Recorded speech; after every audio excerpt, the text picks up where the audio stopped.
We're seeing a new playbook from the Trump administration on mass deportation.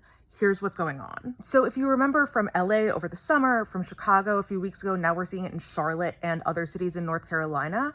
There's this new tactic that the Trump administration is using of just having Border Patrol and ICE and other federal agents go to places where they think immigrants are living and working and just rounding up anyone they think looks undocumented. This is not just like me saying this. The Trump administration has argued in court that they should be allowed to stop someone based on whether they seem undocumented, including considering their race. And the Supreme Court has agreed with them. This is now kind of known as a Kavanaugh stop because that's the Supreme Court justice who explicitly signed on. We think of law enforcement as going after people for doing things, for committing crimes. This is totally the opposite. They're just going after people first and figuring out if they actually are undocumented later. And unsurprisingly, time after time, it turns out that they've gone after US citizens or legal immigrants. And the stories that we're hearing from these people really indicate that agents just don't believe them when they say they're here legally. One woman, her last name was Greeley, and she got stopped because she said agents told her, "You don't look like a Greeley." The playbook also includes really aggressive tactics, both against immigrants themselves and against anybody who's protesting what the feds are doing.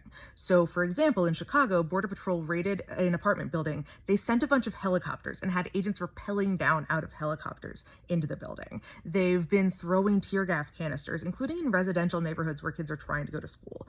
Protesters are thrown to the ground, they're handcuffed, they're arrested, sometimes they're criminally charged. In North Carolina, they've been following protesters around using drones. And these tactics are really important too, because here's the core of the mass deportation strategy.